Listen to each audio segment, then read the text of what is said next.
आकाशवाणी मुंबई.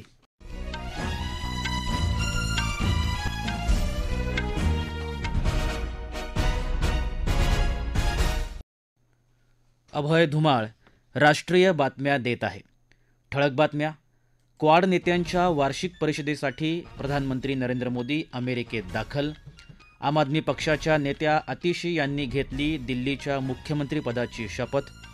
गेल्या 42 दिवसांपासून सुरू असलेला संप कोलकात्यातील आपत्कालीन सेवेतल्या डॉक्टरांकडून मागे. श्रीलंकेच्या राष्ट्राध्यक्षपदाच्या निवडणुकीत सुमारे 80% मतदान. उद्या निकाल जाहीर होण्याची शक्यता. आणि भारताविरुद्धच्या मालिकेतल्या पहिल्या कसोटी सामन्यात बांगलादेशाच्या दुसऱ्या डावात 4 बाद 158 धावा. प्रधानमंत्री नरेंद्र मोदी अमेरिकेत दाखल झाले आहेत. आज डेलावेअरमधल्या विल्मिंग्टन इथं होणाऱ्या क्वाड नेत्यांच्या 6व्या वार्षिक परिषदेत सहभागी होणार आहेत. हवामान बदल ते उदयोन्मुख तंत्रज्ञान असे अनेक विषय या परिषदेत चर्चिले जाणार आहेत.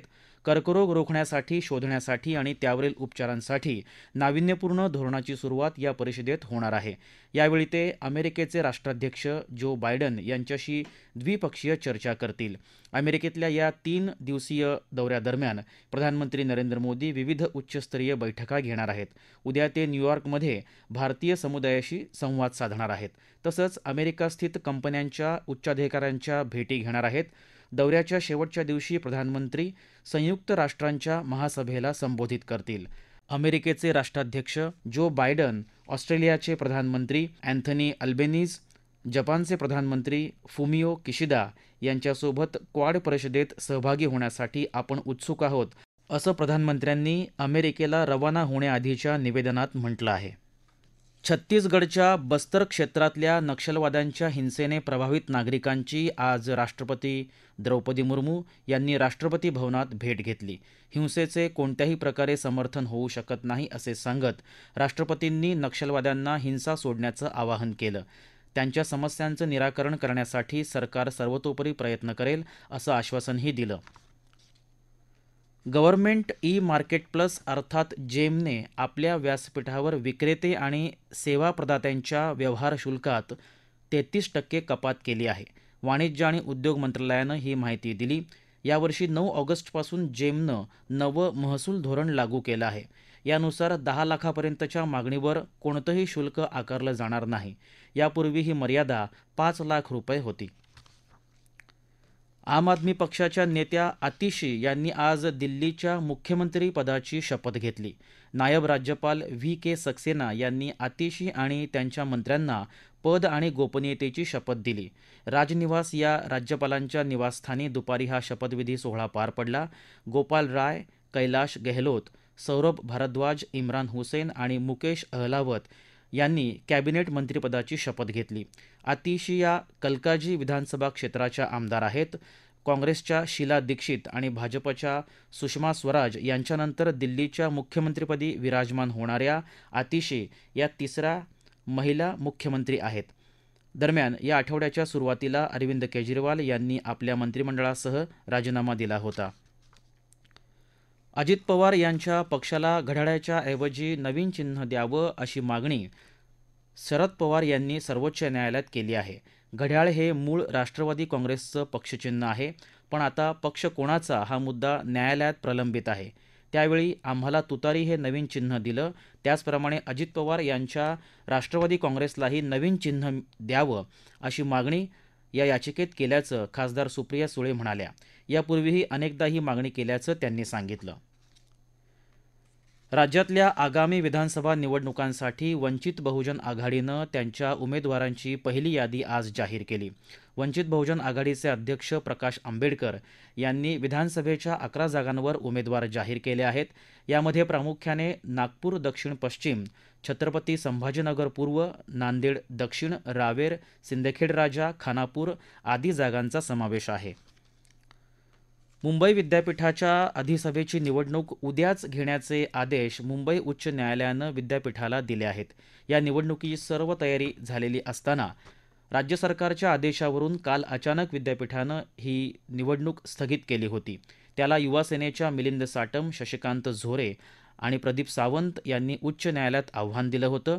त्यावर न्यायमूर्ती अतुल चांदूरकर यांच्या नेतृत्वाखालील विशेष खंडपीठानं तातडीची सुनावणी घेतली आणि उद्याच निवडणूक घेण्याचे आदेश दिले. या राष्ट्रीय बातम्या आकाशवाणीच्या मुंबई केंद्रावरून देत आहोत. पश्चिम बंगालमधील सर्व वैद्यकीय महाविद्यालयातील कनिष्ठ डॉक्टर आपत्कालीन सेवेत रुजू झाले आहेत. गेले 42 दिवस सुरू असलेला संप त्यांनी मागे घेतला.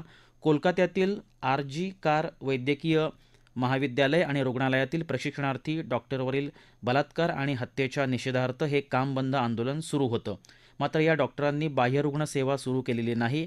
त्यांचा लढा न्यायालयामार्फत सुरूच राहील असं त्यांनी म्हटलं आहे. दरम्यान राज्य सरकारनं सर्व वैद्यकीय महाविद्यालयं आणि रुग्णालयांच्या सुरक्षेसाठी 10 कलमी निर्देश जारी केले आहेत. हवाई दलाचे प्रमुख म्हणून एअर मार्शल अमरप्रीत सिंग यांची नियुक्ती झाली आहे. सिंग हे सध्या हवाई दलाचे उपप्रमुख म्हणून कार्यरत आहेत. येत्या 30 तारखेला सिंग हे विद्यमान एअर चीफ मार्शल विवेक चौधरी यांच्याकडून हवाई दल प्रमुख म्हणून पदभार स्वीकारतील. सिंग यांनी त्यांच्या 40 वर्षांच्या प्रदीर्घ सेवेत विविध कमांडसाठी निर्देशक तसंच परदेशी नियुक्तीसाठी काम केलं आहे. त्यांनी राष्ट्रीय संरक्षण प्रबोधिनी, संरक्षण सेवा कर्मचारी महाविद्यालय आणि राष्ट्रीय संरक्षण महाविद्यालयातून शिक्षण घेतलं असून त्यांना 5000 तासांपेक्षा जास्त उड्डाणांचा अनुभव आहे. श्रीलंकेत राष्ट्राध्यक्षपदाच्या निवडणुकीसाठी आज 75 ते 80% मतदान झालं. निवडणूक नियमांच्या उल्लंघनाच्या किरकोळ घटना वगळता मतदान शांततेत पार पडलं. टपाली मतांच्या मोजणीपासून मतमोजणीला सायंकाळपासून सुरुवात झाली आहे. टपाली मतांचा निकाल आज रात्रीपर्यंत तर अंतिम निकाल उद्या जाहीर होणार असल्याची माहिती निवडणूक आयोगानं दिली आहे. राष्ट्राध्यक्षपदासाठी तिरंगी लढत होत आहे. रानिल विक्रमसिंघे, अनुरा कुमार दिसनायके आणि साजिद प्रेमदासा यांनी आर्थिक अस्थिरता आणि भ्रष्टाचारासारख्या मुद्द्यांवर प्रचार केला आहे. निवडणुकीसाठी एकूण 38 उमेदवार रिंगणात आहेत. पाकिस्तान प्रधानमंत्री नरेंद्र मोदी यांना वचकून असून याचा परिणाम जम्मू सीमारेषेपलीकडून बराच कालावधी शस्त्रसंधीचं उल्लंघन न झाल्याच्या स्वरूपात आपल्याला दिसत असल्याचं केंद्रीय गृहमंत्री अमित शहा यांनी म्हटलं आहे. ते आज जम्मूच्या पूंछ जिल्ह्यात मेंढार इथं निवडणूक प्रचार सभेत बोलत होते. यामुळेच सीमाभाग शांत असून मेंढार आणि इतर सीमावर्ती जिल्ह्यातली जनता शांततेनं जीवन व्यतीत करीत असल्याचं त्यांनी सांगितलं. याआधीच्या सरकारांच्या कार्यकाळात इथल्या जनतेला त्यांच्या हक्कांपासून वंचित ठेवलं गेल्याचा आरोप त्यांनी यावेळी केला. काँग्रेसचे नेते राहुल गांधी यांना मिळत असलेल्या धमक्यांच्या विरोधात आपला पक्ष आंदोलन करणार असल्याचं काँग्रेसचे अध्यक्ष मल्लिकार्जुन खरगे यांनी म्हटलं आहे. ते आज जम्मू इथं काँग्रेस उमेदवाराच्या प्रचारसभेसाठी आले असताना वार्ताहर परिषदेत बोलत होते. झारखंड मुक्ती मोर्चा, काँग्रेस आणि राष्ट्रीय जनता दल हे झारखंडच्या विकासातले अडथळे असल्याचा आरोप संरक्षण मंत्री राजनाथ सिंह यांनी केला. इतखोरीमध्ये एका जनसभेला ते संबोधित करत होते. यावेळी त्यांनी झारखंड राज्य सरकारवर भ्रष्टाचाराचा आरोप केला.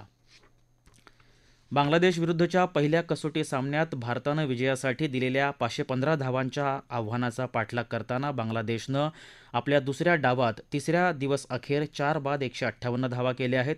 चेन्नईच्या M.A. चिदंबरम स्टेडियमवर सुरू असलेल्या या सामन्याच्या पहिल्या डावात भारतानं 376 धावा केल्या तर बांगलादेशचा पहिला डाव 149 धावांवर आटोपला होता. भारताच्या दुसऱ्या डावात शुभमन गिलच्या 119 तर रिषभ पंतच्या 109 धावांच्या धडाकेबाज खेळीनंतर भारतानं आपला दुसरा डाव 4 बाद 287 धावसंख्येवर आज घोषित केला. त्यामुळे बांगलादेशसमोर विजयासाठी 515 धावांचं मोठं आव्हान राहिलं असून सामन्याचे 2 दिवस अद्याप बाकी आहेत.